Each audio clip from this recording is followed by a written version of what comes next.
Bueno, pues muy buenas tardes a todos. Para mí es un gran placer ser el anfitrión el día de hoy en el seminario de Historia Empresarial que es organizado por el Grupo de Historia Empresarial de la Universidad de los Andes, con el apoyo también de la Academia Colombiana de Historia Económica y Empresarial. Hoy tenemos dos invitados que son de lujo.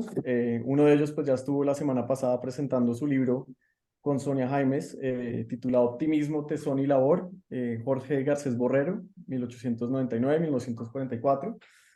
Y el autor que va a presentar el día de hoy un libro que se titula Élites, Caña y Configuración Estatal, Valle del Cauca y Colombia durante el siglo XX. Es publicado por la editorial ICESI hace 2 años ya, en el 2021, y es el doctor Juan José Fernández Duso. Juan José es doctor en Ciencia Política de la Universidad Torcuato Di Tella.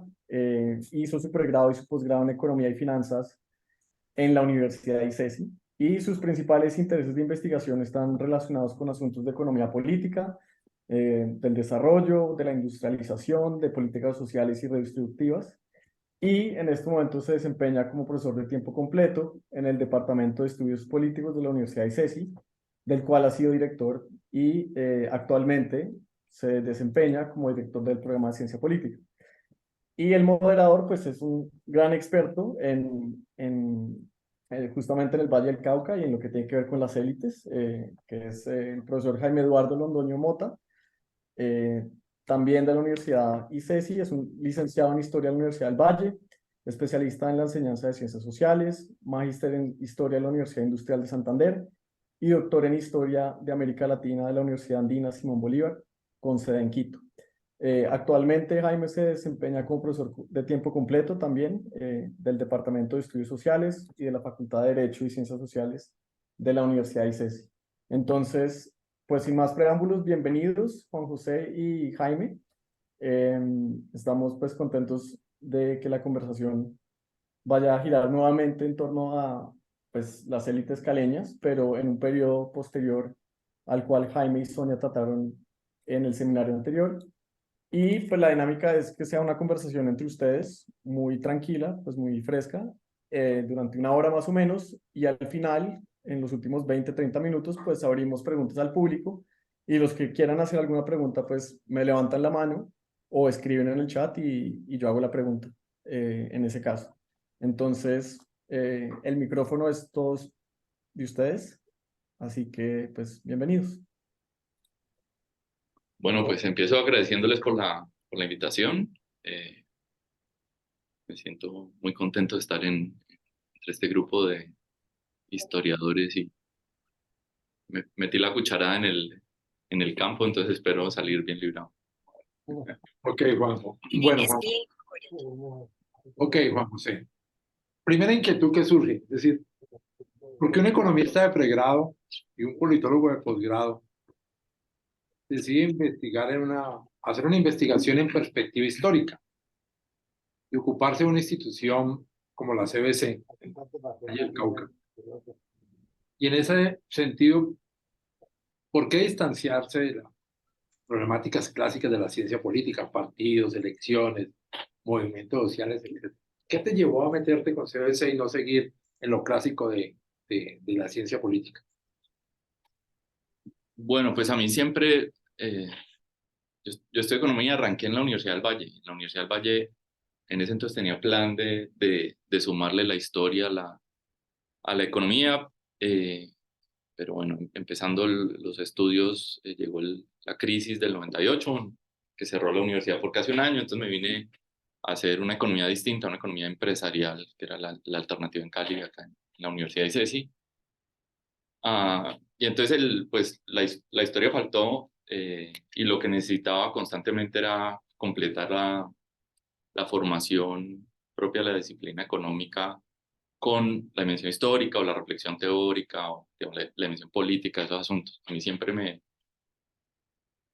me costó mucho la disciplina económica, la economía neoclásica, digamos, había números operando, unos supuestos teóricos que me parecían insatisfactorios y yo necesitaba encontrar los puntos de confluencia entre la economía y la política. Finalmente me fui a hacer un doctorado en ciencia política que tiene un particular énfasis en economía política comparada. Eso es algo poco frecuente acá. La ciencia política acá están los partidos políticos, elecciones, está el campo de las relaciones internacionales, si no tenés movimientos, lo que mencionabas.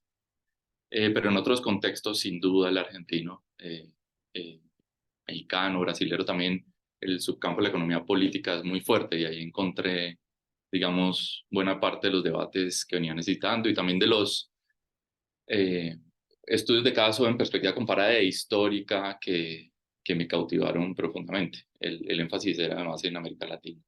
Entonces, era casi que apenas obvio que la tesis recorriera esos caminos.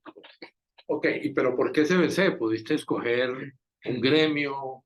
¿Pudiste escoger otro tipo de organización?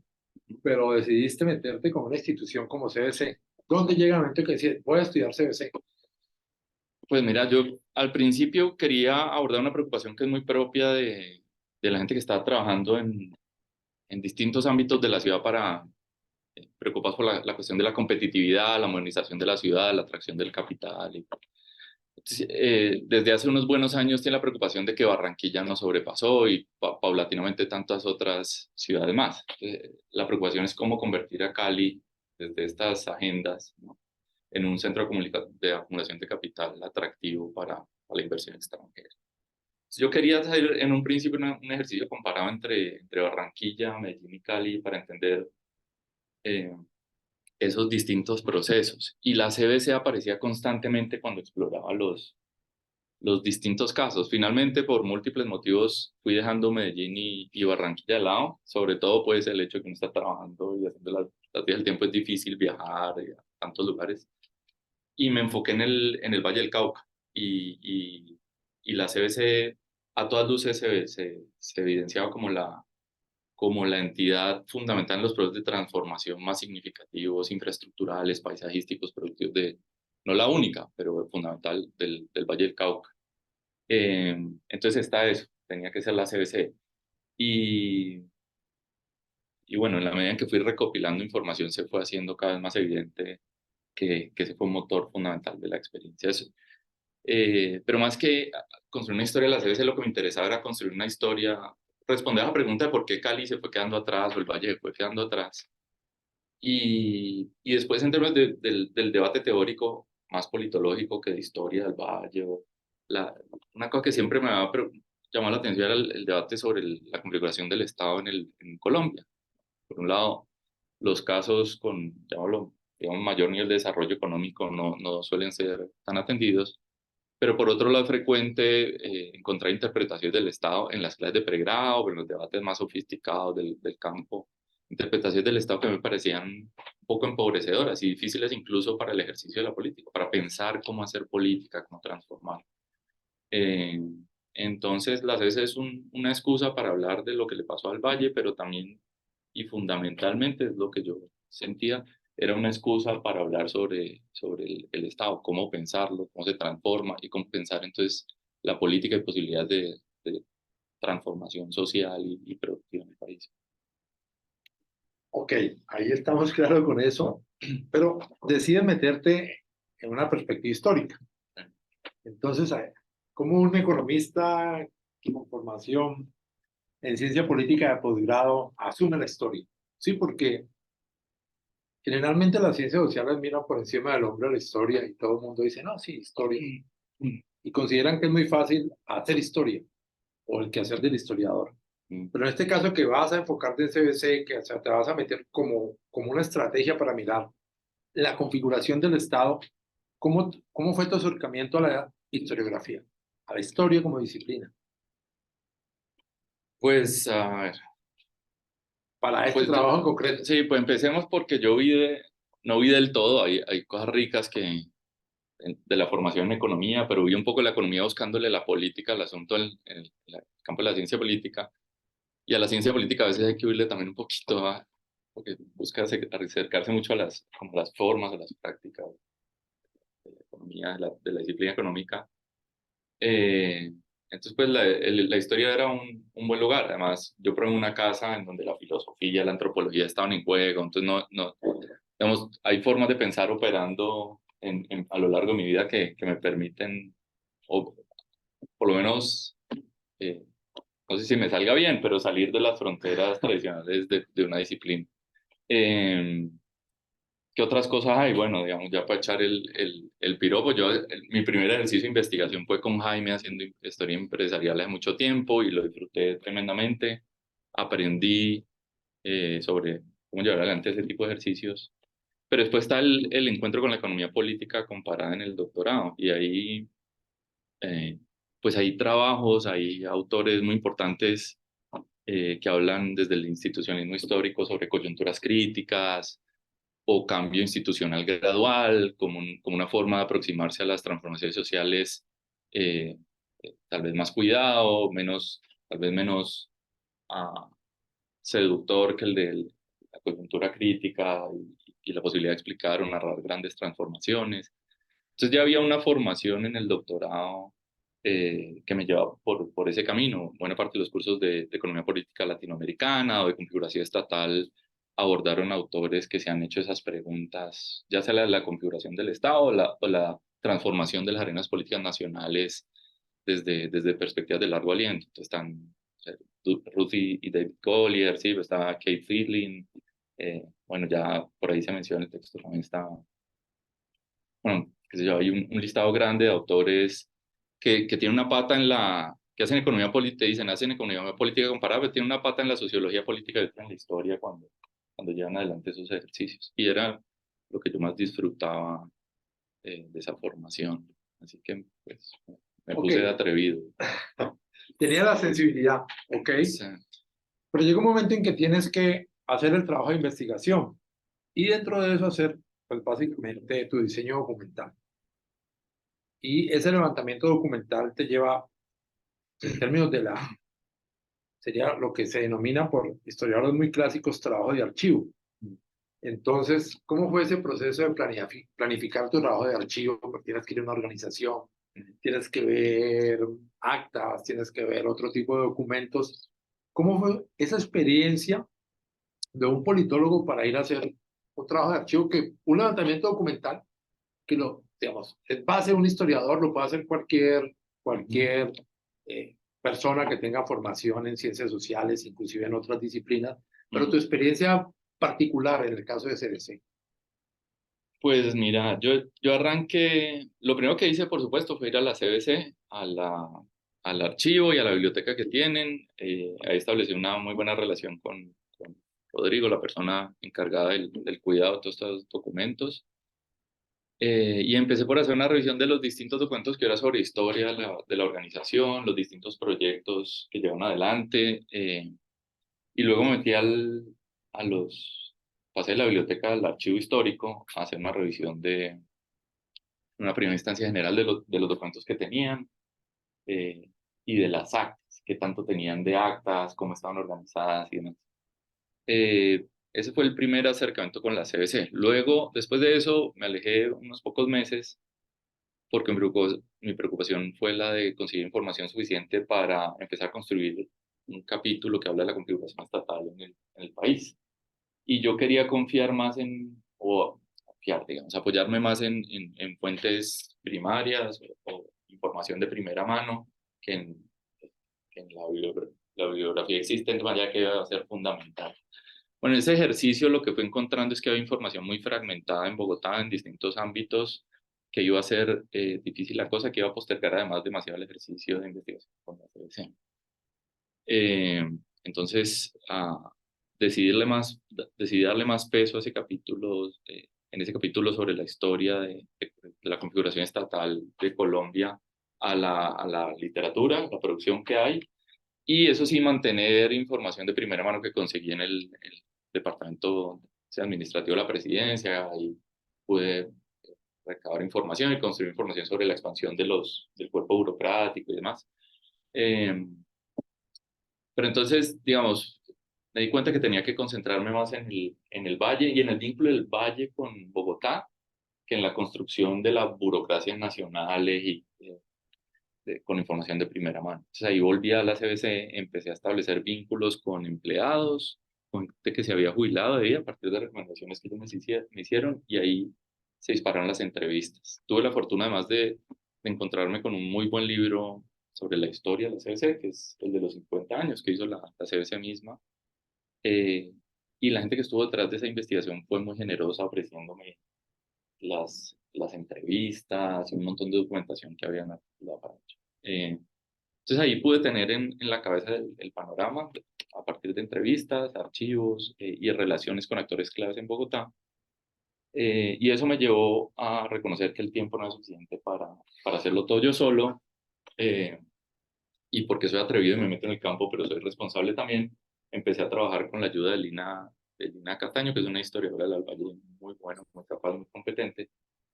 Lo que hicimos fue que nos metimos en el archivo juntos, revisamos muy bien las actas, que es en lo que ya se iba a enfocar, las actas del consejo directivo. Entendimos cuál era la estructura, cómo había variado a lo largo de distintos periodos y definimos unos criterios fundamentales para que ella lo reconstruyera. Y ella, con toda su expertise, digamos, su formación además tenía formación de pregrado y maestría en historia, empezó a hacer ese trabajo. Nosotros una vez a la semana, a veces 2 veces a la semana, nos sentamos a revisar imágenes, resúmenes que ya establecía y a discutir los hallazgos que iban a hacer. Y yo en el camino lo que hacía era ir y venir de Cali a Bogotá para hacer entrevistas con gente clave de la capital vallecaucana y con gente clave en ese proceso de configuración del Estado Nacional, pues claramente aquellos que estuvieron presentes a la fecha. Después también la revisión de archivos de documentos en planeación nacional fue muy útil. Y yo tuve la fortuna de pasar 6 meses en Estados Unidos, en una licencia, en una universidad pinchadísima, pues, que lo tiene todo. Y entonces, documentos de planeación nacional que eran fundamentales para entender la CBC, su lugar en la transformación del Valle, que no encontré en planeación, me los ofreció la biblioteca de esa fascinante universidad. Y entonces ahí tuve todas las condiciones para articular digamos, la información, los hallazgos, cuáles fueron los criterios que yo seguí.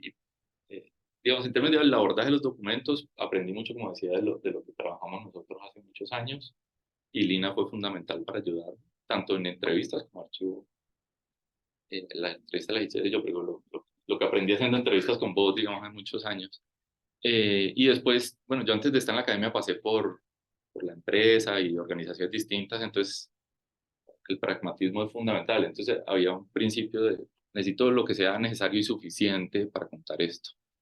Y ese criterio me sirvió a decir cuándo parar, a definir cuándo parar, qué tipo de información es fundamental y cuál tengo que empezar a descartar pronto, porque me voy a perder en un laberinto de 10 años construyendo bases de datos. No sé, Bueno, pero un poco mucho, digamos. sí, un poco mucho de ese gran proceso de investigación, pero al final lo acabas de expresar, hay que contar esto. Y vienes de una disciplina o de unas disciplinas que son, con el respeto del caso, se mueven en la clara narrativa positivista y se ve, digamos, en tu hipótesis, sí, una estructura bien clara de ciencia política. Entonces, ¿cuál fue la tensión narrativa? Porque una cosa es narrar desde la lógica positivista y otra cosa es narrar desde una lógica más interpretativa. Sobre todo que el grueso del material estaba dado por entrevistas, por las actas del consejo directivo y por otro tipo de documentación, menos por lo cuanti, por la posibilidad de correr modelos, etcétera, y de falsear. Entonces, ¿cómo viviste esa tensión de escribir un texto sobre élites, caña y configuración estatal? ¿Sí? Un poco para poderlo contar. Pues hay muchas cosas que confluyen. Primero me ha interesado poder contar una historia. Y yo di un curso para la gente de ciencia política, que se llama Política Comparada 3, pero fundamentalmente lo que hacemos es política comparada latinoamericana en perspectiva histórica. La primera vez que di ese curso yo estaba muy preocupado, no solo por la reconstrucción del proceso histórico, el ejercicio comparado, sino también por darles pistas metodológicas a los estudiantes para que entendieran cómo llevar adelante estos ejercicios. Y el curso se hacía demasiado denso. Y entonces en algún momento decidí que ese curso tendría que ser fundamentalmente para narrar y que tendría que ser una narración, por supuesto, que invitar a una reflexión sobre la democracia, sobre cómo se construye, sobre lo difícil de la misma. Además, porque en los otros cursos de comparada, y esto es, digamos, está establecido entre los colegas, ¿no? Y lo hemos pensado así, pues está más presente la tradición o las formas más propias del del mainstream politológico. Yo siento que a veces la preocupación por el método termina debilitando ejercicios que se amarren a las grandes preguntas o preocupaciones normativas fundamentales, pero además que la preocupación por el método, que tiene que estar y tiene que haber rigor en tu investigación, puede terminar en documentos que alejan a los lectores de la riqueza que el documento está ofreciendo, ¿no? Son demasiado técnicos, fríos, distantes. Y yo sentía que yo quería construir un documento que sirviera para ponerle la gente de la ciencia política o de la economía, pero también para quien se interesase en la historia de configuración del Estado en el país o en el Valle del Cauca, la historia del Valle del Cauca. Entonces tenía que construir tenía que procurar un formato que apelara, que fuera, pues, pudiera ser bien recibido por distintos públicos. Y después también hay una cosa, yo recuerdo pues yo crecí, mis papás eran profesores, entonces crecí en estos mundos, digamos.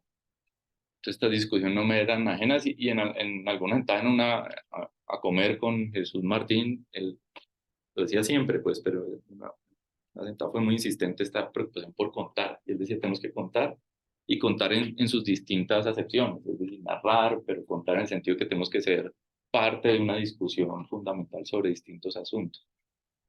Entonces yo quería yo intentar hacer eso, está procurando hacerlo. Tenía la fortuna de que buena parte del doctorado venía esa tradición, como la ciencia política de Berkeley, los Collier, narrar, hay sistematización, pero no está en la cosa, digamos, la dura de los modelos cuantitativos y eh, se preocupan por contar algo y también hay un poco un juego, mi director no me paraba muchas bolas, esto no lo digo con mala, porque somos amigos y lo aprecio, pero estaba al otro lado estaba en Colombia, no teníamos mucho tiempo para hablar y entonces yo pasé de la angustia, ¿será que esto le gusta o no? A la tranquilidad de decir, bueno, entonces me lanzo y me permito construir desde este lugar.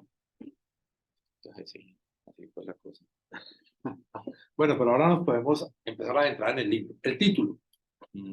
El título del libro es el título de la tesis doctoral o cambió. ¿Y por qué el cambio si cambió? No, cambió. El título de la tesis doctoral ya no me acuerdo muy bien cómo es, pero es bastante enredado. Doctoral. Y a mí me preocupa, me interesa mucho el debate sobre el Estado, que es probable que hablemos ahora sobre eso. Entonces ese título estaba más volcado a la reflexión sobre el Estado y cómo se configura.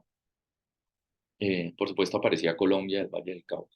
Pero después para el libro yo dije, no, pues que sea algo un poquito más agraciado. Y ahí había como sonoridad, las élites, la caña, uno lee eso, por lo menos un bayuno, y enseguida quiere ir a ver qué es lo que está pasando adentro en esas páginas. Entonces cambió el título, eh, eso, pensando en un público más amplio, en que cautive a primera instancia y sin sin faltarle a lo que está dentro, ¿no? Por supuesto. Pero eso es lo que pasó, sí.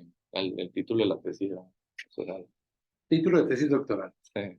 Pero en este punto hay algo que todos conocemos. Una cosa es el formato de tesis doctoral, donde hay que darle contentillo a un poco de gente, sobre todo a los jurados que pueden pedir el oro y el moro, Sí. y un libro. Entonces, en ese paso, o en esa transición de tesis doctoral al libro, te tocó sacrificar mucho contenido. Sí, te hubiera gustado que quedaran otras cosas, o si sacrificaste algo y sientes que ese sacrificio fue positivo porque el libro creció, digamos, en calidad, porque muchas veces en la tesis doctoral hay cosas que hay que describir, poner, porque uno sabe que un jurado le va a entrar a uno por ahí, y si uno no tiene ese contenido, pues hace agua. O si finalmente te hubiera gustado mantener más la estructura de tesis doctoral. Pues yo, la cuestión es que, volviendo a la relación con la dirección, como director al que aprecio y estamos tomando en un café ahora, no llegó a estar tan presente. La libertad que yo me di también fue en la manera de estructurar la tesis. Yo lo que pensé es, yo no quiero que sea una tesis con capítulos casi que desconectados entre sí, escritos en distintos momentos, sino que quiero una tesis que esté tan cercana a lo que será el libro como sea posible, en términos del lenguaje y la estructura. Y si vos te fijas, cuando yo hablo de condiciones permisivas y productivas, cada uno de los capítulos lo que está procurando es llenar, eh, digamos, una dimensión particular de historia para sostener el argumento que está en el fondo, ¿sí? Eh, sí, digamos, uno está en la tesis está la preocupación por llevar adelante una demostración. Entonces, vos tenés esta hipótesis y hay que poner toda una estructura argumentativa con criterios que deben ir incorporando información para satisfacer ese ejercicio de demostración. Entonces, en el fondo de la tesis eso está. Pero yo quise hacerlo menos visible pensando en que el libro de una vez, digamos, pudiera salir más rápido para... Si bien la preocupación por la demostración está presente, hay unos capítulos y una forma de narrar o presentar las cosas eh, que ya venía siendo diseñada en aras de convertir pronto la tesis en libros. Yo, pues, son muchos los que terminan tesis muy buenas, extraordinarias, y al final no la sacan y yo no quería que me pasara eso. Entonces, ¿qué cambié? Y qué lamento no haber cambiado. Cambié la introducción, que era mucho más larga tenía un apartado metodológico mucho pues, digamos, más desarrollado. Eso lo reduje. eh, Eso estuvo bien, pero no del todo bien. Creo que en los inicios de la introducción eh, pareciera que prometo que va a curar el cáncer y como hay muchas cosas ahí y la hubiera simplificado un poco más en términos de la promesa, de la introducción al libro. Pero ahí mete la mano para quitar un poco de la cosa metodológica. Eh, Reduje las conclusiones para hacerlas más amables para un público no experto y tal vez las reduje un poco más de la cuenta, eso lo lamento. Eh, Porque lo que siento a veces, y me parece bien, es que a la gente, pues los que me han hablado les gusta mucho lo de la élite y el Valle del Cauca, y yo creo que es un libro sobre eso, pero yo siento que sobre todo es un libro que discute la manera de comprender el Estado y comprender la política. Y esas conclusiones volvían a ese capítulo teórico y el porqué de esas cosas, pero bueno. Y después hay un capítulo intermedio hay un capítulo sobre configuración del Estado Nacional y luego uno sobre el caso, la CBC. Hay un capítulo intermedio sobre el Valle del Cauca. Ese no lo toqué y hubiera querido tocarlo un poco. Ese es un capítulo que fundamentalmente se preocupa por demostrar por qué la CBC es un caso suficiente para hablar de la pérdida de discrecionalidad de estas élites que dominaron los procesos de transformación del Valle, porque en otros casos también y solo la CBC. Y eso está ahí. Pero como yo tenía un público no colombiano leyendo la tesis, también tenía que poner algo más de contexto sobre el Valle del Cauca, sus transformaciones, y no es que no le venga bien en temas de condiciones permisivas y productivas al libro tener eso, pero esto muy pensado para unos lectores argentinos, digamos, ¿sí? Como de alfabetización sobre el Valle del Cauca. Y entonces ahí perdí como ritmo narrativo, pero también hay algunas cosas que pudieron haber salido, ¿no? De todas maneras, pues también es que llegó la pandemia y dije, sale ahora o sale ahora, no me va a permitir sorpresa en el camino. Pero en general, espero que haya quedado razonablemente bien. Bueno, pero para los que no han leído o las que no han leído el libro de Juan José, está integrado por 4 capítulos, una sección de conclusiones y otra de anexos. Y ahí nos podemos meter al primer capítulo. Y la primera inquietud que surge ahí al leer este capítulo es ¿por qué Juan José decidió incorporar el debate teórico? O el capítulo se titula El debate teórico. Sí. Incluye toda la reflexión sobre Estado y élites. Generalmente, pues en las tesis doctorales existen estas cuestiones conceptuales, pero en el momento justo uno las saca. Pero ¿por qué Juan José decidió mantener este capítulo y hacer esa gran síntesis sobre el Estado y las élites? Pues porque a mí me parece Pues como te decía ahora, yo pensé esa estructura del libro para que quien quiera pueda encontrar ahí una, una cierta historia del Valle del Cauca, ¿no? O sea, hay muchísimas dimensiones de la vida del Valle del Cauca que no están ahí, pero digamos, para el que le interese el Valle del Cauca y sus transformaciones del último siglo en términos productivos, paisajísticos, ahí puede hallar cosas. Para el que le interese los procesos de transformación del aparato burocrático y legal del Estado Nacional. Eh, pero para mí sigue siendo una reflexión sobre cómo, digamos, una reflexión. Tal vez no quise hacerlo demasiado explícito para dejar que el lector lea el libro que quiera leer, digamos. Pero para mí lo que más preocupa es cómo entendemos el Estado y en general cómo entendemos procesos de transformación sustantivos. Yo espero que quede claro que no es un libro que desconoce las asimetrías de poder, los efectos distributivos de todo arreglo institucional. Creo que es un esfuerzo para que eso esté presente. Tal vez para algunos no sea tan evidente porque no me lanzo a darle duro a una clase social o a una trato de ser ponderado, pero digamos, las asimetrías, los efectos desiguales, las exclusiones o privilegios que eso produce, procuré que estuvieran presentes, pero más allá de eso, procuré también que el sentido de posibilidad pudiera leerse, el de posibilidad política, de transformación, de romper, de cambios.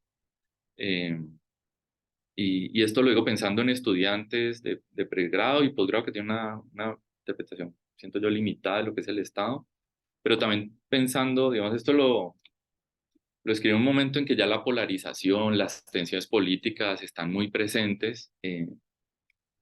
Y cuando la militancia se enoja, pierde de vista los espacios de posibilidad, ¿sí? Las aperturas que marcos institucionales o coaliciones pues, múltiples pueden llegar a generar para una transformación específica. Entonces, también se trataba de presentar la política como sin ningún tono de ingenuidad, sin presentar a todos los actores en igualdad de condiciones, ¿sí? Pero sí como atravesada por lo complejo y entonces por lo posible también. Y entonces me resistía a dejar de lado ese capítulo. Creo que tal vez sea difícil para el que no está formado en el campo, pero sí, digamos, yo repaso el texto del libro en mi cabeza y no puedo dejar de repasarlo desde allí, desde el lugar. Tal vez por eso no debía haber achicado tanto las conclusiones y meter un poco más de esto. Ok, si avanzamos en el libro, nos encontramos con el segundo capítulo. Es un capítulo de síntesis titulado La configuración estatal en Colombia, 1870-2010. Sí. Lo primero es, ¿por qué estos años extremos? ¿Por qué abrir en 1870 y no en 1850 con las reformas liberales de medio siglo? ¿Y por qué cerrar en el 2010? ¿Y por qué construir la síntesis en ese periodo? Sí, bueno, yo lo que encuentro para el Valle del Cauca en las últimas 2, 3 décadas del 19 es que hay una digamos, hay unos nuevos actores que llegan a hacer inversiones diversificadas en distintos sectores, que empiezan a cambiar las lógicas productivas, pero también de organización, ya la política de ese contexto. Y de ahí paulatinamente vendrá el surgimiento de los ingenios y algunas personalidades que son importantes para entender las nuevas dinámicas del Valle del Cauca. Entonces me pareció un momento razonable para arrancar. Los efectos de muchas reformas institucionales, jurídicas, políticas empiezan a leerse un tiempo después, no necesariamente en lo inmediato. Entonces ahí uno también desde los 70 puede empezar a capturar algunas de las dinámicas que están presentes. 2010, lo que vos tenés es el último momento de la CBC, es como digamos, puedes leerlo como desde la segunda parte de los 90 hasta el 2010 hay como una consolidación de una nueva CBC, una organización, una entidad autónoma sí, como que forma parte del SINA, con unas ciertas prácticas más o menos normalizadas. Entonces, cortar en el 2010 era suficiente para entender que no había habido cambios significativos entre la segunda parte de los 90 y primera parte del milenio, que es decir, yo no puedo perder de vista nada en este último momento de cierre, bueno, el 2010 lo garantiza. Pero también hay algo que empieza a pasar el 2010 en adelante, y es que algunos apellidos en la política electoral caleña, apellidos pues, como pues, notables, quieren volver a, al ejercicio de la política. ¿sí? De la política electoral. Entonces, pues yo dije aquí corto, porque después hay que ver qué pasa con, ¿no? Tuvimos a Armitage, a Guerrero, de alcaldes, ahora está Alejandro Eder. Pues creo que es un momento para cortar. Para cortar. Y luego hay que ver qué sucede. Okay. Pero aquí vuelve, yo creo que hay una tensión en el capítulo, es un economista, un politólogo, Sí. que hace una síntesis, perspectiva histórica sobre la construcción estatal. Entonces, ¿sobre qué bases Juan José construyó la literatura o sí, para esta síntesis? Porque uno siente digamos, el peso de la sociología, de la politología, menos la historiografía. Y casi que, por ejemplo, uno esperaría que en esta síntesis entrara el libro de Marco Palacios sobre el café en Colombia, o el texto de él sobre la violencia en Colombia, esta tesis sobre el Leviatán imaginado. Inclusive el artículo clásico de él que se mueve en perspectiva marxista sobre la fragmentación regional de las clases dirigentes en Colombia. Entonces, ¿cómo escoge la literatura Juan José para hacer la síntesis y por qué, por ejemplo, no dialogas con Palacio o con otros historiadores que se ocupan del Estado? Pues mira, yo me hice desde la revisión bibliográfica todo lo que ya conocía y los nuevos descubrimientos que venían de esa línea. Sí, probablemente por estar en el campo del ámbito de las ciencias sociales, los trabajos provenientes de la ciencia política, la sociología sean más recurrentes. De la historiografía retomé mucho de historia económica, todo lo que conocía y mucho más pues que seguí explorando. Y siempre lo que traté fue de hacer un balance, que mostrara. Yo agarré este texto de Uricochea porque me pareció como un buen esqueleto, digamos, como un buen esqueleto, una columna para desde ahí construir la complejidad del juego político, económico, de intereses. Y entonces tenía esa columna vertebral y lo que iba haciendo es invitar a distintos textos por momento para construir la estructura de ese capítulo. Cuando lo escribí, lo que yo hacía era que todas las mañanas decía, bueno, este es el momento que voy a cubrir, qué cosas fueron fundamentales en ese momento, qué textos tengo que traer, porque son necesarios para reconstruir ese momento. Esa fue la manera en que operé. Entonces, ahí tenía 1 o 2 días de escritura y después tenía otra vez otra mañana diciendo, llegó el siguiente momento, quiénes son los invitados para decir lo que importa de este momento. Yo, pues mira, no es probable que sea. Lo que puede haber pasado es que son textos que están tan incorporados que, que los, que se transmiten de la cabeza al teclado como un fondo al cual le va sumando otras referencias, ¿no? Puede que haya pasado eso. Realmente no, ahora que me lo decís, no sé por qué no están explícitamente citados o abordados, pero tiene que ver con una selección de grandes trabajos ah, y bueno, en el momento no aparecían en la carpeta, pero sin duda estaban ahí detrás haciendo sentido de lo que pasaba en el país. Antes de escribir uno, por supuesto, de forma. Y eso es, sí, ahora la edición corregida. Pero hace un rato nos comentaba de que quería escribir un libro y que de alguna manera cada lector le da una lógica, ¿verdad? Y uno podría decir que, bueno, el libro sí, arranca fuerte, el caso entra en el tercer capítulo, ¿sí? Las transformaciones productivas, políticas y demográficas en el Valle del Cauca. Pero también nos comentabas que era un capítulo pensado para académicos argentinos que conocían muy poco de estas tierras, ¿sí? O, sí, conocían. Quizás tenían eco sobre Colombia, pero no el eco sobre Cali, el Valle del Cauca, y menos sobre CBC. Y ahí, para seguir hablando de este tema de la bibliografía, parte de la síntesis es hecha con una bibliografía muy clásica, José María Rojas, los trabajos de Posada y Carvajal, Luis Valdivia, Delgar Vázquez, entre otros. Sí. Pero muchos de esos, digamos, muchos de esos trabajos ya, esas tesis, sobre todo las de Rojas, no sé, algo de Posada y Carvajal han sido, digamos, superadas.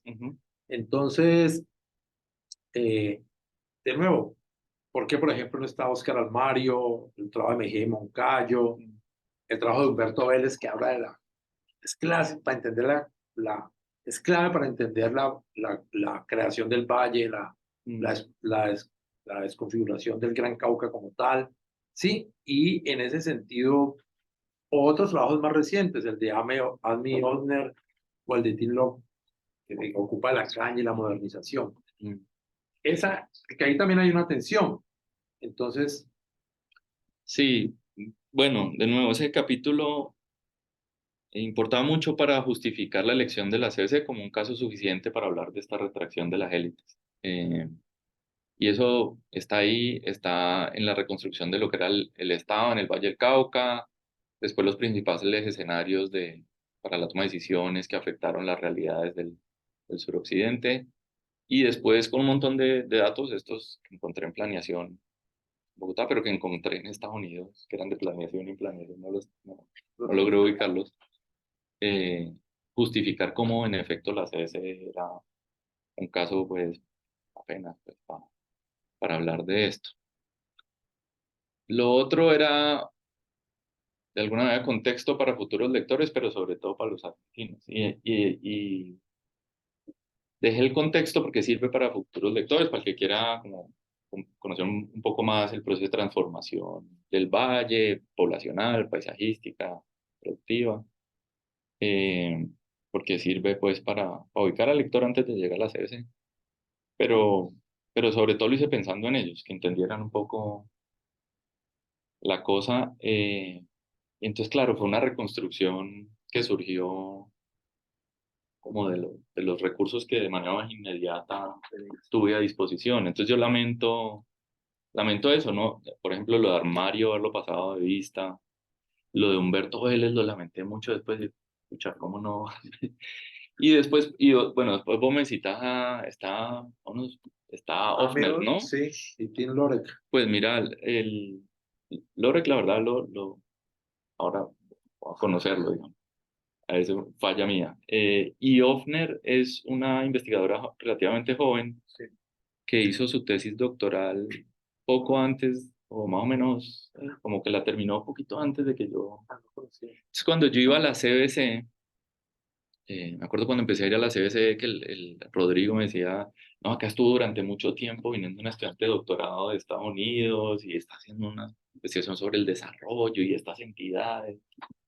Y después me enteré de ella y dije, seguro que era, no, me enteré del libro y seguro que era ella la que estaba viniendo al archivo.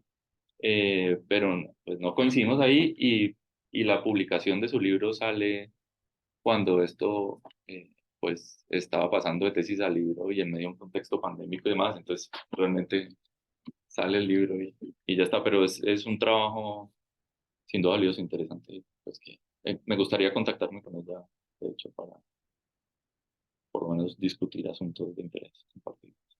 Bueno, pero ahí pregunta obligada, es decir, sí, está pensado para un público este capítulo, para un público argentino, ¿sí? Académicos argentinos, pero ¿hasta qué punto el uso de esta bibliografía clásica, ¿sí? Que también se escribió en los años 60, 70, ¿sí? En otros marcos no determinó mucho esa parte de la tesis que hay, esa tensión entre una élite modernizadora y una élite tradicional? Porque yo lo entiendo, pero por ejemplo, un concepto como revolución verde Sí, cambia mucho la ecuación, porque todo el mundo se estaba modernizando. sí. O en los años 60, pues yo vivía en lo que ahora es el CIAT, que era una hacienda, y ahí eran ganaderos, también eran muy diversificados, porque tienen que ver con procesos de urbanización en Cali, tenían inseminación artificial. ¿Sí? El mismo paquete de Revolución Verde permitía que lo que se conoce como los peperos, el frijol, el millo, el sorgo, la soya, pero por el otro lado también teníamos el algodón, fueran muy dinámicos en el Valle del Cauca y en otras regiones de Colombia. Entonces, ¿hasta qué punto está el uso de esta bibliografía escrita con un tufillo, con un fondo un poco de la versión negra marxista, Sí, en algunos casos, en otros no, no te llevó a que te quedaran mucho en la tesis élite modernizadora, élite tradicional, ganadera, y se te perdiera, digamos, como una riqueza que le podría dar otros tonos a la interpretación final del proceso? del proceso sería como, Es decir, no quedar en unos que modernizan y otros que no quieren modernizar, que finalmente uno Sí, podría decir que todos estaban modernizándose con algunas excepciones, ya. pero la gran mayoría estaban Sí, pero modernizando. sí, o sea, ahí la gran disputa que yo encuentro entre unos, como unos actores más reticentes a la modernización y estos que quieren jalonar una expansión productiva mediada por nuevas tecnologías y conectada con mercados internacionales. Esa tensión se da sobre todo en la primera parte del siglo pasado, los 20, los 30, y a partir y está bien, luego es cierto que cuando están en los 40, 50 quieren montar la CBC, todavía hay algunos actores de ese tipo que se resisten. Pero de ahí en adelante lo que vos ves es la consolidación de unas élites asociadas al mundo de la agroindustria, fundamentalmente pues, digamos, modernas, con aspiración de modernización de su aparato productivo y de profundización de los procesos de acumulación capitalista que ahí están presentes. Eh, entonces yo sí creo que estas terminaron imponiéndose entre los 40 y 50 para acá. Ya creo que tenían mayor preponderancia antes, pero terminaron imponiéndose con la CBC como apuesta. Y los distintos arreglos tributarios, digamos, que dieron lugar a una estructura de financiación de la CBC, sumados a la expansión de la industria cañera, sirvieron para que estos actores más reticentes o conservadores fueran menguando en términos de sus capacidades políticas, también que se fueran reduciendo su presencia a lo largo del territorio vallecaucano. Eh, Sin duda, ciertas apuestas productivas perduraron en paralelo con esto, pero creo que paulatinamente se van desdibujando y lo que termina imperando es un valle geográfico dibujado pues por la caña. Pues. Por la caña, más tardíamente. Sí, más Bueno, tardíamente. y finalmente en el cuarto capítulo llegamos a CBC, Sí. tema de configuración estatal. Sí, y en ese sentido, ¿cuál es, que esa es tu gran preocupación, cuáles serían los hallazgos más fuertes que encontraste después de este recorrido teórico, esta síntesis, la cosa del valle, ir a Bogotá, meterte a TBC, a CBC, sí, escribir, reunirte? Sí. Ahí encuentras cuáles serían los hallazgos más. ¿Cómo encuentras reflejado todo esto en caso como CBC, la configuración del Estado? Pues por un lado, respecto a esta gente, como este cuerpo notable y selecto, se hace evidente que la retracción de los espacios, digamos, fundamentales de transformación de la cosa pública en el Valle no se debe exclusivamente al narcotráfico y a la crisis económica que vivimos en las últimas 2 décadas del milenio, que terminaron digamos, profundizar esa decisión de concentrarse en intereses económicos particulares, retraerse, sino que hubo un paulatino proceso de expansión del poder infraestructural del Estado Nacional que llevó a que estas élites ya desde finales de los 60, buena parte de los 70, decidieran que los esfuerzos que estaban llevando adelante para transformar el valle, pues resultaron frustrantes. O sea, es muy distinto en las varias entrevistas que hice con Henry Eder, eso era que no se aguantaba más. Él antes levantaba el teléfono y decía, tengo que ir a hablar con el presidente, habla por teléfono, lo visitaba. Y después tenía que hablar con un funcionario de segundo o tercer nivel de planeación nacional para pedirle autorización para comprar resmas de papel o qué sé yo. Entonces, eh, digamos, eso está, y eso habla de un Estado que se va haciendo en el país y que se va haciendo a partir de manera relacional y a partir de un juego de intereses entre élites regionales, pero también aquí creo que importa una multiplicidad de actores, élites o no, pero actores del ámbito político y burocrático nacional. Una de las cosas que uno ve en las transformaciones que va experimentando la CBC, que pasa de ser una entidad para el desarrollo regional, una entidad pues, de salvaguarda de los recursos, el medio ambiente, recursos naturales, la denominación varía según el momento. Una de las cosas que vos es que la disputa o las alianzas varían con distintas entidades o actores del mundo bogotano. Entonces a veces están aliados con Planeación Nacional, pero a veces le hacen el quite y le hacen trampa y le pelean. Con Planeación Nacional se alían pues para acabar con para darle duro al Incora, porque Planeación se quiere quedar con eso. Y entonces lo que uno puede ver es una ampliación del poder infraestructural del Estado Nacional, ¿sí? Eh, pero que no debería llevarnos a pensar al Estado como un ente monolítico, duro, con una voluntad propia, sino que sigue siendo complejo. Está constituido por una multiplicidad de entidades que se disputan presupuestos, autonomías, jurisdicciones, ah, y creo que es una forma de reafirmar la necesidad de, por un lado, estudiar las élites de los contextos regionales más favorecidos, mayor riqueza, porque insistentemente se dice que no hay Estado o hay Estados igual, o qué sé yo, porque ellas no quieren. Bueno, pero veámoslas, porque siempre vemos los contextos en donde la presencia del Estado es más precaria, ausente, o qué llamarlo. Pero por otro lado, es un llamado a decir, vean, el Estado es tan complejo, es tan rico y complejo que así como Así como imposibilita transformaciones sustantivas, inmediatas, estructurales, también abre caminos, si sos sagaz, si tenés una buena lectura de la política, para transformaciones paulatinas. Y ponerle, si estás en el otro equipo, bueno, estas élites han sabido aprovecharlo, aprende a aprovecharlo vos. Ok, bueno, el tiempo se acabó, pero así rápidamente para pasar a las preguntas de las colegas que nos han acompañado y las colegas que nos han acompañado es, si, ¿qué sería la agenda? Los problemas, dos, tres problemas clásicos que se deban enfrentar a futuro, en futuros trabajos de investigación sobre CBC. Pues mira, yo quería hacer esa ICINA, tiene que ver con todas las transformaciones propias del cambio climático y las discusiones referidas a ello, ¿no? ¿Qué tenemos que producir? ¿Qué tecnologías tenemos que desarrollar? ¿Qué tenemos que preservar?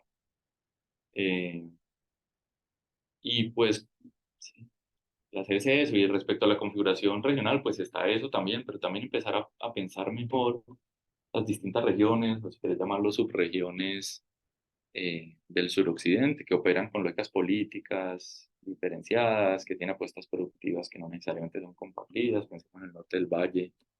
Eh, yo creo que hay que hacer un trabajo mucho más elaborado para comprenderla. Por ejemplo, con frecuencia dice que hablan de Cali como Cali ciudad-región, y yo estoy en desacuerdo, ¿no?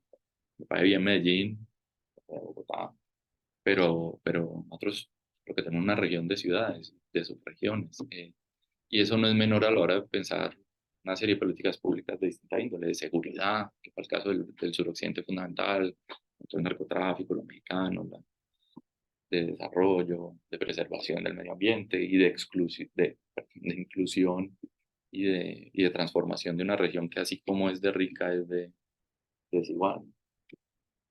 Ok, Juanjo, gracias y yo creo que vamos a escuchar, va a mirar las preguntas por el chat, para este es tu equipo. Pues muchas gracias a los dos por una conversación muy interesante que pues fue un buen abrebocas de lo que es el libro, pero también lo que ha sido pues la trayectoria académica e intelectual de Juan José. Eh, Mientras de pronto surgen preguntas en el público, a mí me gustaría comenzar preguntando una cosa y es, ahorita mencionaste que me parece muy interesante no pensar el Estado como un ente monolítico y homogéneo, ¿no es cierto? Y en el caso de las élites, en este caso, pues vinculadas a la CBC y pues en el caso del Cauca, del Valle del Cauca, digamos, tuviste, digamos, también unas élites monolíticas. Mencionabas el proceso de un paso de unas élites tradicionales a unas más modernizadoras, ¿no es cierto? Sí. Pero digamos, el proceso de la creación de la CBC, ¿qué élites estaban a favor, qué élites en contra, cuáles eran los argumentos y cómo ha sido ese proceso de cambio? Digamos, ¿han llegado nuevos actores o son las mismas élites tradicionales que se han renovado en el tiempo a través de nuevas prácticas y nuevos procesos? Eso es como lo que me gustaría preguntarte para abrir y mientras tanto, pues ya veo que hay preguntas en el público. No sé si contesto o recoges. Sí, si quieres, contesta y después seguimos con otro. Bueno, pues ahí hay un sentido de cuerpo que se construye a partir de unos actores, de una clase económica dominante que está amarrada a la agroindustria, y a un nuevo sector industrial pujante. Digamos que hay acuerdo fundamental en términos de la necesidad de garantizar suficiencia en términos de producción energética, pero también para la agroindustria es una preocupación las inundaciones, pero también la configuración de sistemas de riego. Entonces, digamos que ahí hay acuerdos, hay una cercanía importante que uno puede reconocer entre estos actores. Eso no quiere decir que no haya discrepancias o disputas.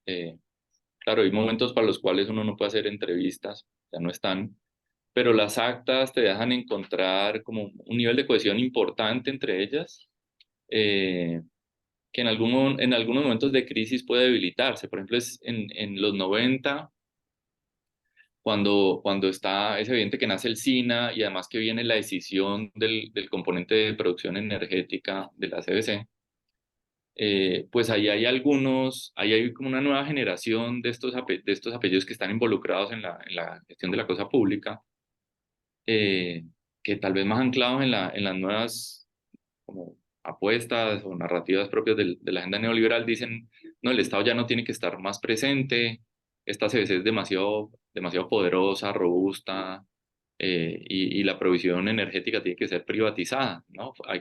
La modernización de los mercados tiene que darse por esa vía. Entonces está bien que se dé la decisión y se venda, y en cambio había otros, por ejemplo, Henry Eder, que decía, no, entonces se tiene que mantener como parte de la CBC. Es fundamental para garantizar la autonomía de una entidad, la autonomía más, no solo jurídica, pues, y política, sino financiera, una entidad que puede seguir llevando adelante procesos de desarrollo infraestructural significativos para el Valle del Cauca. Entonces esas disputas las ves. Manuel Rodríguez Becerra hacía en ese momento de contienda, yo abogué porque de alguna manera la CBC mantuviera digamos, acciones o algún tipo de privilegio resultante de la gestión de estas empresas, de esta empresa de producción energética, es decir, que le siguiera llegando plata, porque a mí como ministro de Medio Ambiente, pues me convenía una corporación fuerte, robusta, con recursos suficientes para hacerlo. Pero entonces son momentos en los que vos puedes entender que hay como desavenencias o discusiones respecto de los caminos a tomar. De todas maneras, era gente que pertenecía a un cierto mundo. Después, si hay o no hay, yo creo que necesitamos una distancia suficiente de estas últimas décadas para poder hablar con más propiedad de quiénes son las nuevas. No, lo que es evidente es que con la descentralización política, la elección de alcaldes y gobernadores, se potencia la presencia de una clase política, de sectores profesionales que se dedican a la cosa pública, ¿sí? Y que estos actores vienen a reemplazar esto. No es que está en el libro, pero basta leer a José Darío Sáenz, que muestra esa transformación de las élites en el Valle del Cauca. Hay unos nuevos actores muy distintos que están amarrados directamente a la cosa pública, una cosa pública que ya se ha configurado, que es más robusta, que tiene burocracias, y que estos otros fueron perdiendo, ¿sí? Y se constituye en su recurso fundamental para la subsistencia, ¿sí? Entonces ahí la cosa es, ¿quiénes son las élites? Pues, por supuesto no hay una sola élite, ¿sí? Pero entonces tendríamos estas élites del mundo agroindustrial todavía existen, ¿quiénes serían referentes? Sin duda los hay, Henry Eder sigue funcionando, ponen plata para ICES y para la Fundación Valle del Lili, que es una clínica reputadísima, para la Javeriana, ¿sí? Pues están operando desde otros lugares, pero hay una nueva élite política que es muy potente, Dilian, Roy. Bueno, pero digamos, ahí yo ya no me meto, pero sin duda hay una reconversión y nuevos cuerpos electos, digamos, que aparecen. Los trabajos de José Darío Sáenz son muy buenos en ese respecto. Él sobre todo se preocupa por hacer una clasificación, una descripción muy juiciosa, cuidada de quiénes son y por qué lo son. Eh, digamos que hay menos eh, son mucho más descriptivos y densos en la categorización de las élites, que es algo que a mí me preocupaba menos. A mí con reconocer ese cuerpo que operaba amarrado a un sector productivo me bastaba. Él es mucho, hubo rigor en lo mío, pero él es mucho más exquisito y está más preocupado por dónde estudiar. Bueno, muchas gracias. Y sí, me ayuda a complejizar bastante pues ese proceso de cambio y pues obviamente la CBC es una expresión digamos, de un núcleo fuerte de lo que es esa élite. Y sí, como tú mencionas, pues hay una solidaridad de cuerpo que está implícito en lo que es esa institución. Tenemos ahora una pregunta, tenemos varias preguntas de hecho, entonces si quieres vamos con Sonia Jaimes. Sonia. Ay, sí, yo estaba tratando de hablar. Tenía el coso apagado. Pues bueno, yo quiero felicitarte, Juanjo, porque chévere leerte ahora en otra dimensión. Voy empezando el capítulo 3, no he terminado de leer todo el libro, pero escuchándoles ahora en el diálogo, como varias preguntas me surgen, leyéndote también. Pero digamos que una de las preocupaciones que más me asalta es preguntarte, y ahora lo mencionabas, ¿qué entendiste por agroindustria? Porque hasta donde voy, lo has mencionado en el libro y aquí también en la conversación, pero todavía no nos has dicho cómo la estás entendiendo. Y en ese sentido me preguntaba yo por qué la CBC termina siendo una entidad clave en el proceso de concreción, consolidación de esta práctica.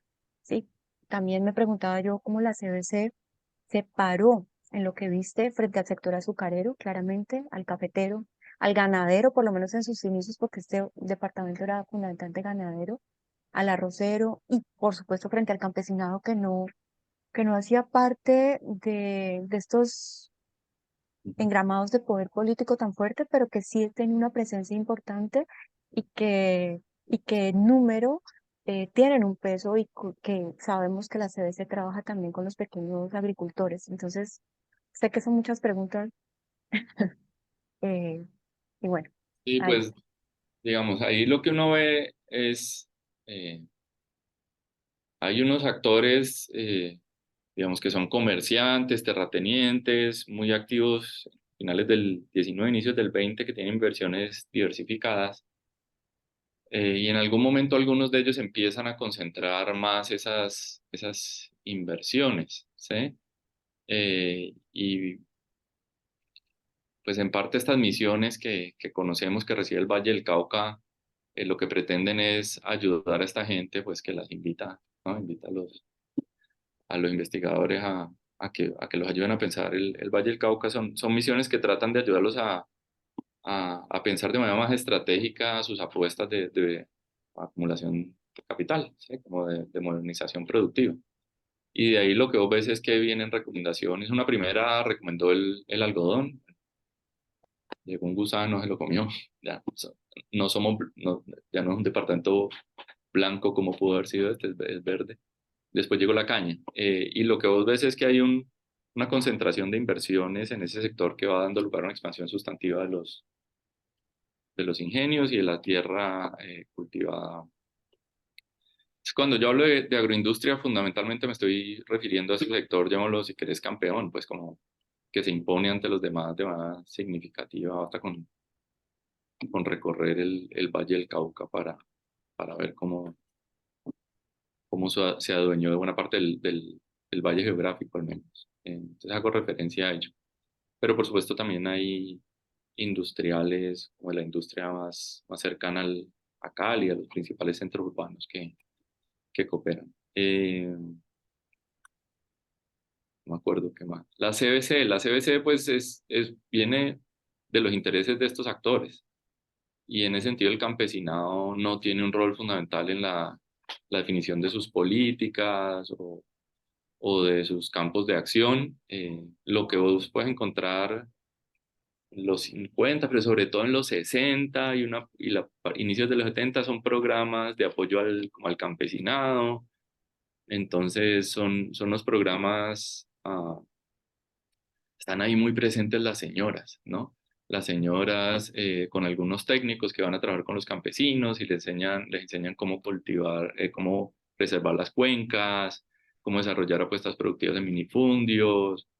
eh, y entonces, pues, digamos, ahí con estas formas muy propias del Valle, ¿no? De que las señoras tienen la fundación, no hacen el trabajo social y ahí también había un poco de actividad, un poco como policía o fiscalizadora, como de regañarlos porque era un momento en que la CBC empezaba a incorporar la preocupación por el medio ambiente, pero entonces se hacía muy evidente en este tipo de talleres o proyectos con comunidades, además que en la cosa infraestructural, digamos que potenció el proceso modernizador, pero también teniendo efectos claramente negativos en términos ambientales. Entonces, realmente la participación de sectores que no forman parte de ese mundo del capital en la CBC aparece una vez creado el SINA con unos consejos directivos para las corporaciones autónomas que incorporan a alcaldes o sus representantes, representación de la gobernación y representantes de comunidades, ciertas comunidades étnicas. Ahora, eso no, la política es difícil, ¿no? Entonces, lo que vos vas a ver es que hay muchas fundaciones o representantes de comunidades étnicas que realmente están amarrados a intereses del mundo político profesional, y entonces son cuotas para... Así como también los delegados del presidente suelen ser los de los ingenios, pues, ¿no? Entonces, pero una representación como genuina, abierta de liderazgos comunitarios, no siempre está. A veces se logra, pero muchas veces no profundicé en ello porque eso sobre todo es para los últimos años, pero lo que me decían en las entrevistas en CBC es que está amarrado a intereses políticos en CBC y en el ministerio en Bogotá. Así. Eh, no sé si me faltó algo. Bueno, muchas gracias. Ahora tenemos una pregunta del público de Edgar Augusto Valero. Edgar, ¿quieres hacer tú la pregunta o quieres que yo la haga? Bueno, entonces la voy a leer. Edgar pregunta, ¿qué concepto de Estado empleó? ¿El principal criterio de análisis es que haga bien lo que necesitan los empresarios? ¿Cómo? No. ¿Cómo fue? Él pregunta, ¿qué concepto de Estado empleó? ¿El principal criterio de análisis es que haga bien lo que necesitan los empresarios? No, no. Pues si vos seguís el debate teórico, abordo desde la tradición marxista, o sea, esto paso por Weber, Marx, y después me quedo con Michael Mann para dar cuenta de un Estado que es mucho más complejo, difícil, y sin embargo en esa complejidad y dificultad da cuenta de la existencia de lo que se denomina poder infraestructural. Lo que yo digo ahí en el proceso, en la reconstrucción de la experiencia, es que si uno se fija, todavía en las primeras décadas del siglo pasado, lo que el Estado que tenemos, y es lo que reconstruyo en el capítulo sobre configuración del Estado Nacional, el Estado que tenemos en términos como de andamiaje jurídico, pero también en términos burocráticos, es muy precario, ¿sí? Es pequeño, hay insuficiencia, basta con ver los datos que yo pongo sobre los recursos que vienen por la vía de como por la vía tributaria, de la tributación, de los impuestos. Eh, no hay empresas públicas en gran cantidad que generen utilidades sustantivas para ese Estado que está presente. Y después también hay información sobre las burocracias, su tamaño, pero también el nivel de formación del cuerpo burocrático, en general el nivel de formación de los colombianos, es decir, cuánta gente llega, el porcentaje de la población que tenía formación universitaria. Entonces estamos hablando de una infraestructura estatal muy precaria, tanto en términos burocráticos como jurídicos. Y es en ese contexto que distintos gobiernos se hacen al apoyo de iniciativas regionales para garantizar la provisión de ciertas políticas públicas. Esas iniciativas regionales suelen venir de lo que se termina denominando como élites regionales, ¿sí? Con interés asentados en la producción capitalista. Y entonces, pues esas entidades que son mixtas o semipúblicas o casi que empresas privadas, están organizadas en buena medida en función de sus intereses. Entonces, lo que uno tiene en una primera instancia es una expansión del Estado nacional que se soporta en las iniciativas, capacidades y redes de élites regionales con capacidad económica y con intereses de acumulación del capital. Y en algún momento de los 50 y 60 lo que le pasa a los gobiernos nacionales es que empiezan a sentir que son de alguna manera presas de estos actores, de estos actores que se convierten en actores de interés, ¿no? Está la CBC, pero está la Federación Nacional de Cafeteros y uno puede seguir enumerando pues muchos actores del tipo. Y es ahí, ese es el momento en que empieza a hacerse necesario para los presidentes de estas décadas llevar adelante una reforma administrativa que concentre, lleva adelante una suerte de centralización, ¿sabe? Que concentre el poder, la autonomía en manos del gobierno, ¿sí? Para no ser tan presa de los intereses de las élites económicas regionales. Ah, y ahí es cuando surgen, después de varias misiones e iniciativas de reforma, el Departamento Nacional de Planeación, un montón de entidades del orden descentralizado, a las que muchas de estas entidades, no todas dependen de la negociación, yo solo hice CS Valle del Cauca, eh, tienen que rendirle cuentas de manera diferenciada. Entonces, algunas de esas entidades que se crearon en la primera parte del 20 se vuelven públicas, otras mantienen un alto grado de autonomía y otras empiezan a rendirle cuenta a los gobiernos nacionales. Entonces el Estado aquí no se narra como algo construido, digamos que algo que tenemos que construir para favorecer los intereses del capital, sino que lo que se reconstruye es un proceso de, de diseño y reestructuración, de cambios en términos jurídicos y burocráticos que van dando lugar al tipo de Estado que tenemos, ¿sí? Eh, para bien y para mal. ¿Sí? Gracias. Que sí, es muy interesante porque yo trabajo mucho el siglo XIX, pero si uno piensa en el siglo XIX, que haya muchos trabajos sobre esa infraestructura estatal y lo que es la burocracia, pues yo creo que hay muy pocos o no hay. Entonces, pues me parece que es un gran aporte del libro desde ese punto de vista y también, digamos, la evolución del Estado en términos conceptuales y cómo estas personas la iban concibiendo de forma distinta a lo largo del tiempo y cómo pues pequeñas entidades que uno no tiene en el radar pues tuvieron un papel muy importante a lo largo del tiempo. Tenemos una pregunta de Carlos. Carlos, ¿quieres hacer la pregunta o Sí, quieres que... gracias, gracias, Gabriel. Me tengo que acercar un poco más si no me oye, me avisa. Ahí te oímos bien. Yo tengo sí, No una sé. serie de preguntas que las puse ahí en el chat, pero fundamentalmente sí, tengo como este comentario. Profesor Juan José Fernández Duso, chévere la investigación que hiciste en el sentido del término colombiano, es chévere.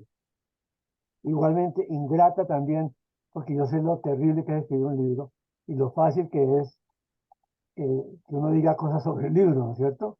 No me refiero a tu comentarista que lo ha leído, ni a Sonia tampoco, pero tú habrás ya experimentado en tu ciudad, en Cali, en Bogotá, e intermedias, que en Colombia la gente opina las cosas sin haberlas leído bien, ¿no es cierto? De manera que eso me parece muy chévere que hayas escrito ese libro, me despierta muchas inquietudes, aprecio mucho la dificultad de la sociología del conocimiento que tuviste que enfrentar, pero concretamente tengo estas inquietudes.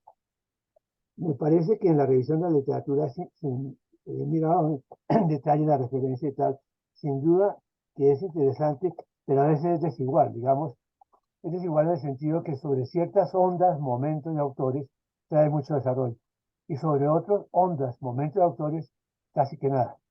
Entonces, alabando a los que miras, ¿no es cierto?, que son muy interesantes, del siglo XX colombiano y tal, yo encuentro algunas ausencias que creo que tienes que mirarla, aunque ya escribiste el libro, porque tienen que ver mucho con el Valle de Cauca, pero tienen que ver mucho con la temática, tres temáticas, élites, segundo caña y tercero configuración estatal, ¿no es cierto? Entonces, yo entendiendo por dónde estudiaste, qué hiciste, lo que nos contaste, que es muy interesante, muy difícil para quienes han estado en una sola universidad, buena o mala, o de una u otra onda, pero muy difícil estudiar primero en el Valle, estar sometido a ciertas ondas. En el año 98 pasan unas cosas y entonces te tienes que pasar por una universidad sustancialmente diferente, que es en la que estás trabajando, que llama licencia, privada, etcétera, etcétera. Y luego entiendo que vas a Estados Unidos, estás 6 meses, y nuevamente conoce a otra gente, tienes que explicar que Colombia es diferente de Bolivia, etcétera. Y luego tienes que pasar a un país muy raro, muy diferente, porque igualmente es diferentísimo que es Argentina. Y en Argentina no vas a la Universidad de Buenos Aires, no vas a la Universidad de la élite, que es la Universidad de Itela, que no es tan vieja tampoco, es más vieja en los Andes o Univalle, son más antiguas que Itela. Pero Itela fue creada muy recientemente por la élite bonaerense, con gente muy buena de Oxford y tal. Entendido todo eso, entonces yo voy a hacer unas sugerencias, espero que las entiendas en el mejor sentido, no es para lucirme, sino para ayudarte. Primera sugerencia, yo no entiendo por qué, siendo del Valle del Cauca, siendo de tu universidad en que estuviste, ahí mismo en tu misma ciudad, en la capital del cielo, que es Cali, tú no leíste, o no, al menos no mencionas el libro de donde escribe Fernando Urrea, el sociólogo de la misma Universidad del Valle, el gran sociólogo Fernando Urrea, donde escribe Carlos Mejía, que Sí. son de departamentos muy importantes de la Universidad del Valle en Cali. Y ellos escriben un libro, un capítulo impresionantemente interesante, en el año 2000, es decir, hace 24 años, 23 años, en un libro que compiló Fernando Urrea y una socióloga que ya murió, ¿no es cierto? Gabriela Arango. Hay Ujú. un capítulo que a mí lo que más me sorprende es que internacionalmente se conoce, pero de golpe en Cali no se conoce mucho, que es increíble, porque está en español y lo publicó la Fundación, la Corporación Calidad de Bogotá. Es muy interesante la temática de Fernando y Mejía, que luego Fernando Urrea, en un libro que se llama Empresas y Empresarios en la Historia de Colombia, donde bastantes de ustedes han escrito, Londoño escribió y tal, hay un capítulo 2 años después sobre la misma cosa. ¿Cuál es la misma cosa? Urrea y sus colegas, independientemente de si somos de la misma onda, de la misma facultad, esas son cosas parroquiales, internacionalmente muy parroquiales. Lo importante es que Urrea toca un tema central, es en cómo la élite caleña, no únicamente caleña, sino la élite del Valle del Cauca, cómo manejó, reaccionó, se enfrentó a la globalización de los años 90, de los años 80 y 90. Ujú. Entonces, para cualquier persona aquí, en Buenos Aires, en Estados Unidos donde estuviste, en ICESI o en la Universidad del Valle, es fundamental saber que no toda la élite caleña respondió igualmente Ujú. a ese fenómeno de globalización, que hubo sectores diferentes, que hubo una reestructuración de la élite caleña, Sí. que la gente simplista desde Bogotá decía, no, pues eran los caleños de siempre y ahora fueron los narcotraficantes, es una bobería decir eso. Tú no lo dices, afortunadamente, pero mucha gente cree en eso. Y son por lo menos 5 o 6 sectores que Urrea en ese capítulo de ese libro, donde está también el colega Luis Jaime Londoño, perdón, él dice, una cosa son los Carvajales, otra cosa son los azucareros, otra cosa son los no sé qué, otra cosa son los de la harina, etcétera, etcétera. A mí me parece que esa es una falla seria. Pero bueno, no sé a qué se debió, pero eso está en español y está escrito uno en el 20 y otro en el 2003. Segundo, ya mencionaste lo de Ofner, ¿no? Pero igualmente son cosas de la vida, uno tiene que estar comunicado con lo que está pasando en el mundo. Y esta Ofner, Amy Ofner, ¿no? Publica nada menos que tú la conoces muy bien, Princeton University Press, es una editorial donde no le publican a cualquier persona, es muy especial la editorial en la que ella publica su libro. O sea que ella tuvo que haber trabajado mucho. Y el libro de ella no es únicamente sobre la cosa de la CBC y el Valle de Cauca, es un Sí. libro que se llama El ascenso y la caída del estado de bienestar en varios países de América Latina. Eso Ujú. yo creo que tienes que mirarlo, y no únicamente para ti, para los colegas que no lo han mirado de Cali, entre Sí. Unidos.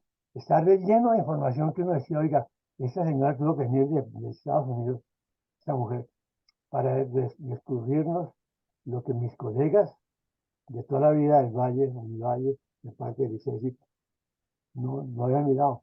Que son los archivos de Univalle en los años 60. Pero bueno, tercera cosita que es grave. Tú mencionas a John Walton, sin duda, el libro de Walton, que hizo un estudio sobre Medellín y Cali y sobre otras dos ciudades, Guadalajara y México, y Guadalajara y Monterrey. Pero yo creo que el libro de Walton es mucho más que eso. Tienes que exprimirlo más, aprovecharlo más, porque es un libro de 76. Eso no implica nada. Es un sociólogo del desarrollo que en su momento fue muy conocido por la cosa crítica y porque se vino desde Chicago al Valle del Cauca en los años 60 y 70. Cuarta cosa que yo no entiendo. Hay dos libros de tus colegas del Valle, es el que critica y Ceci. Uno es Luis Aurelio Ordóñez del año 2004. Puede ser que seamos amigos o no de Ordóñez, eso es secundario y es relativamente parroquial. Tú no lo mencionaste, obviamente, pero yo digo, ¿por qué no? Pues Ordóñez está publicado en español, es su tesis de maestría en la Universidad Nacional de Colombia. Ujú. Igualmente, Jairo Henry Arroyo publicó otro libro unos años después en la misma Universidad del Valle. Puede ser que a Ordóñez le guste o no, pero esas son cosas que son irrelevantes cuando uno hace una revisión de la literatura. Y nuevamente, sexto librito, importantísimo, mira, puede ser muy viejo, pero el que en la CBC, Los Carvajales, en el año 77, hayan impreso, publicado, traducido un artículo de Lilienthal, que dirigió la TVA en Estados Unidos, un artículo de Lilienthal en español, baratísimo, en el año 77, que llama, el nombre muy feo, la Administración de Arte Humanístico. Pero lo importante no es el nombre, lo importante es Lilienthal, como autor central y persona central. Entonces, eso, por ejemplo, yo no entiendo cómo no, estando en Cali, no consultas eso. Mi sugerencia, en el mejor sentido, es que lo consultes, es un librito muy pequeño. Los estudiantes del doctorado aquí, del doctorado de administración, que no son caleños, ni vallecaucanos, ni saben dónde queda el valle, tienen que leerse ese libro, que es muy pequeño. Pero igualmente, en el 2018, el libro, la biografía extraordinaria que hay sobre Lilienthal, una biografía académica sobre el viejo Lilienthal, que fue el presidente de la TA Association, y que en el Valle del Cauca, que es su tema, y en la CBC lo tuvieron como ejemplo. Esas son inquietudes, y ya sobre la pura caña, yo creo que te falta uno muy reciente, que se llama Moliendo Caña, de la colega María Teresa Ripoll, que no es caleña, es cartagenera, pero gastó mucho tiempo discretamente en los archivos de las azucareras, del azúcar en Cali. Y María Teresa escribió ese libro, lo publicó con los Andes el año pasado, que se llama, que ya publicado con los Andes, no es secundario, pero el libro es muy bueno, se llama Moliendo Caña. Y yo quedo con sorpresa de que toda la gente, o muchos de los colegas del Valle, ya muy interesante, porque quiere decir que no les va a interesar, no les va a leer. Entonces, esos son mis comentarios, todos son muy bien intencionados, es para que fortalezcas ese capítulo. Y en hacer esa revisión de la literatura, yo diría una cosa que está por aquí escrita. Yo creo, para quienes estamos en esta labor docente, como todos nosotros, que hay que enseñarle a la gente que está haciendo maestrías, doctorados y pregrados, lo que sea, que hay que hacer la revisión de la literatura en la que se ejercita la gente que estudia en Gran Bretaña y Estados Unidos, es la exhaustividad. Puede ser que a uno le parezca ridículo el trabajo, pero eso es, si uno hace una PhD en Estados Unidos o en Gran Bretaña, pues se tiene que ser exhaustivo la literatura, y la literatura no es exhaustiva, ni sobre las élites, ni sobre la caña, sobre el Estado no conozco mucho de eso. Pero entonces, yo creo que esas dificultades para los colegas que no han escrito ese libro, ¿no es cierto?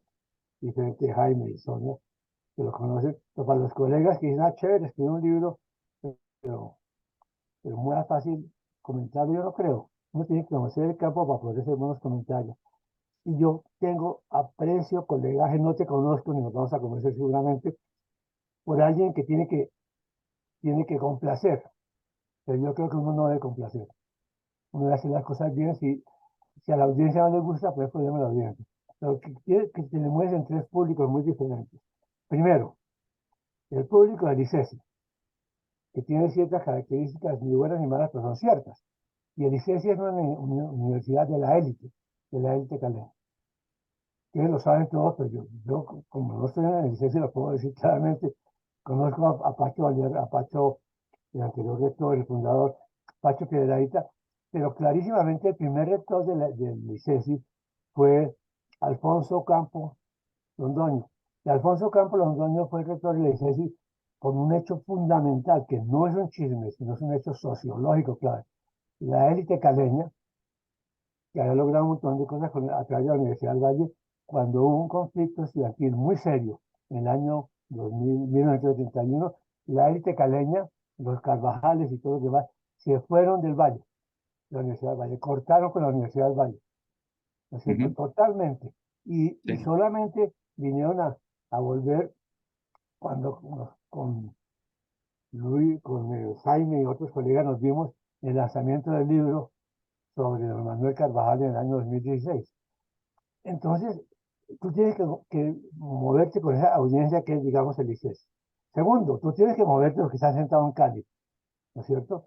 Con la audiencia del Valle, que puede que te guste o te guste, eso no es relevante y tú has sido muy tranquilo en eso. Pero uno dice, tienes que leer, consultar, discutir con los colegas de Univalle, porque unos son los de sociología, que es Urrea y todos ellos, otros son los de administración, que es Ordóñez y tal.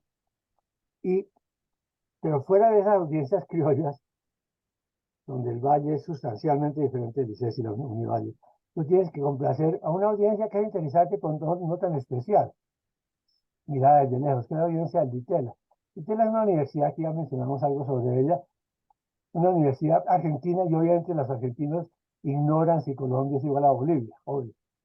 Pero ellos tampoco, tus profesores y toda la cosa por la literatura que citas, tampoco son tan relevantes internacionalmente, creo yo. Carlos, Para un colombiano es muy impresionante, pero para alguien que haya conocido otras cositas en el mundo, no son tan mirados desde Oxford o desde Cambridge o desde Northwestern o desde UCLA, es tan irrelevante el DITELA como la Universidad de los Andes o la del Valle de los Andes. Ahí termino mi discurso porque ya se acabó el gallo.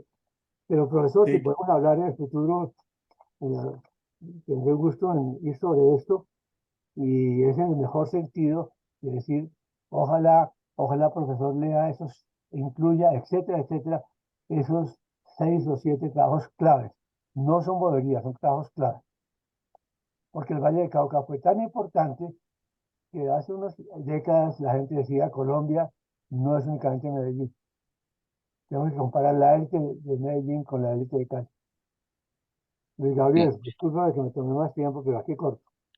esta conversación nos ha abierto el apetito y además ya son las 2 de la tarde y ya nos toca casi cerrar, pero no sé si Juan José quiera reaccionar a lo que dijo Carlos. Sí, bueno, puedo decir del trabajo de Ofner que cuando salió esto ya estaba en edición, porque el libro este salió en el 21 porque el proceso aquí interno fue largo, pero ya el libro estaba culminado, entonces bueno, ahí me lavo descaradamente las manos, pero creo que es un libro importante que me ha traído mucho y de nuevo creo que me interesaría contactarla a ella para tener discusiones de distintas índoles. Sobre lo demás es cierto, eso es, yo sin problema digo que es el capítulo que si hay un capítulo que no me satisface es ese porque es muy fragmentado, no logra un ritmo narrativo como los otros, ahí está como dividido en bloques, pero además también hay ausencia de trabajos que debieron haber citado, algunos que, digamos, que conozco y por ese capítulo yo ya no lo escribí en la licencia, lo escribí aquí trabajando, dando clase, entonces no salió tan bien. Hay textos que conozco, que debieron haber citado, y otros que desconozco porque, es decir, que hay algunos trabajos del, del Departamento de Historia y a investigadores que me han sido ajenos, y ahí debía haber hecho una búsqueda más exhaustiva. De sociología conozco más. Pero bueno, tiene que ver con eso, no tiene que ver con rencillas o más falta ver. No, no, yo no creo. Tengo Pero sí el con mayor el, de los aparecidos por la del Valle, mi papá es jubilado allá. sí. Sí, Pero fíjate una cosa interesante, pero disculpa que meta la pata aquí. No, yo sí, entiendo eso, pero si tú presentas esto como lo has presentado internacionalmente, esos son detalles irrelevantes. Lo importante es que diga, profesor, hay 5 trabajos sobre la élite del Valle, usted tiene que leerlos. Nadie está diciendo que tenga rencillas, nada de eso es una cosa diferente, pero uno tiene que leerlo desde sí, el sí, punto de vista, y eso es muy ingrato porque en Colombia eso no se utiliza, pero como tú hiciste tu tesis fuera, que tienes una perspectiva internacional. Pero mira, añado una cosa, lo de las élites no son simplemente trabajos empíricos. Mencioné algunos sobre el Valle. Yo creo que la literatura teórica sobre las élites es mucho más rica que lo que tú miras. Aún en los años 70, quienes hicieron, trabajaron en esos años en esas cosas, la disputa entre el elitismo y el pluralismo dentro de Estados Unidos, no el marxismo, el elitismo y el pluralismo produjo muchas cosas, muchos balances, muchas peleas que no se pueden como pasar por lo alto, porque seguramente nos influyeron a unos u otros de sus profesores, familiares, alumnos, exalumnos, y yo creo que igualmente a toda esta gente, por ejemplo, Ofner, ¿no? Yo no la conozco, pero el libro es impresionante. Y tú miras las notas de primer página, no queda boquiabierto. Pero Ofner no está tan preocupada por si los alumnos del bachelor de Princeton leen o no. Yo creo que no hay que pararles bolas tanto a eso, porque tú vas a hacer un capítulo de X y lo tuviese que hacer durante el curso, no sé qué, para los estudiantes, eso es irrelevante también. Porque lo importante en el mundo internacional que tú conoces es que la cosa es muy dura, y entonces que el debate de la sociología política, se llama esa cosa, que es diferente a la business history. La sociología política en los años 80, 90 y 2000 ha publicado muchas vainas para aclarar una cosa que cualquier lector dice, profesor, ¿es lo mismo élite que oligarquía? Esos dos términos son iguales a clase dominante. Esos tres términos, élite, oligarquía y clase dominante, que no son iguales, son lo mismo que la clase dirigente del Valle del Cauca. Son vainas centrales para entender la vaina. Y dentro de eso, fíjate que una ayuda para uno como investigador es decir, no, yo leí esas vainas, yo las consulté, sin duda que representan el punto de vista de los años tales, en Estados Unidos, o en Inglaterra, o en Francia. Pero eso hay que decirlo, porque si no la gente, mejor dicho, si tú no mandas, seguramente ya lo has mandado, mandas un artículo a una journal internacional, eso es lo que van a decir. A mirar es con ese criterio, en qué medida estás al día o no en la revisión de la literatura. De todas maneras, muy bueno que se haya graduado con los argentinos, que los argentinos, lástima que nuestra colega Andrea Luque es pura argentina y es de nuestro grupo de investigación, no está aquí porque ella es muy crítica y Andrea tiene claridad de lo bueno y lo malo de los bonaerenses, junto con los de La Pampa y toda esa vaina. Pero creo que eso se refleja en tus miembros de jurado, que a juicio mío también, pues son argentinos, obviamente, pero internacionalmente me da la impresión de que no son unos stakeholders demasiado sobresalientes. Bueno, bueno, sobre esa nota, yo creo que tenemos que darle cierre al seminario por la hora, no por el tema, porque claramente quedan muchas cosas por discutir. Simplemente para ya terminar, Sonia anota en el chat, Tim Lorek tiene buenos textos sobre el Valle Agropecuario, trabaja en la misión Chardon. Entonces, pues bueno, agradecerles a Juan José por la presentación del libro, por escribir ese libro, que yo creo que pues va a ser un texto muy importante sobre las élites del Valle del Cauca, y a Jaime, pues muchas gracias por haberse ofrecido como moderador. Muchas gracias por la conversación. Y antes de cerrar, un pequeño anuncio que creo que nos va a interesar a todos, y es el próximo lunes 18 de septiembre a las 2 de la tarde. Hay un seminario organizado conjunto entre el Departamento de Historia, de Economía y de Administración de los Andes, que tiene como invitado a Adolfo Meisel, rector de la Universidad del Norte, que acaba de publicar su libro sobre Santa Bárbara de las Cabezas, la gran hacienda en el Caribe colombiano. Entonces, pues del Valle del Cauca nos podemos ir en una semana a la costa, y en un mes, un poco más para que lo tengan en cuenta, hay una estudiante doctoral que viene de Argentina que se llama Sofía Roiza Arena, que tiene un trabajo doctoral sobre género y propiedad, la trayectoria empresarial de Dolores Cobo y su gestión en el establecimiento agrícola ganadero en Tuyutí, Córdoba, Argentina, entre 1923 y 1943. Entonces, pues creo que ahí hay puntos de interés en lo que tiene que ver con el mundo pues agrícola, pero también las élites, en perspectiva latinoamericana, pero también con el caso de Adolfo, pues en una perspectiva más regional, con el tema de la costa. Entonces, pues no siendo más, el apetito abierto, tanto intelectual como... un saludo a todos y muchas gracias por la conversación.